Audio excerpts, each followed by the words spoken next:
మనము ఇందాకేం చెప్పాము, ఎలక్ట్రోడ్ అనేది ఎప్పుడు కూడా ఎలక్ట్రోలైట్లో డిప్ చేసి ఉంటాం,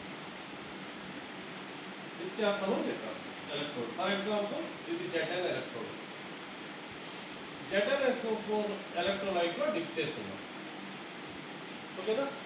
ఈ ZnSO4లో ఏముంటాయంటే Zn2+ అయాన్స్ ఉంటాయి. అది అవుతుందా అంటే ఇండైరెక్ట్గా మీరు ఏం చేస్తున్నారు, Zn తీసుకెళ్ళి Zn+2తో టచ్లో ఉంచుతున్నారు, Zn2+తో టచ్లో ఉంచుతున్నారు.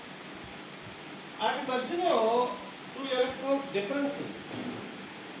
ఇప్పుడు ఈ రెండు మీకు కలిసినప్పుడు అక్కడ ఒక పొటెన్షియల్ డిఫరెన్స్ అనేది అరైజ్ అవుతుంది.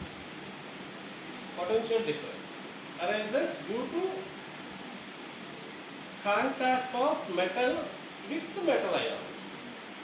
A potential difference arises due to contact of metal with metal ions is said to be single electrode potential. అర్థమవుతుందా? సో అంటే ఇక్కడ జింక్ అనేది Zn+2 అయాన్స్తో కాంటాక్ట్ అయినప్పుడు అక్కడ అరైజ్ అయ్యేటటువంటి పొటెన్షియల్ డిఫరెన్స్నే మనం ఏమంటాము, single electrode potential of Zn2+. ఓకేనా?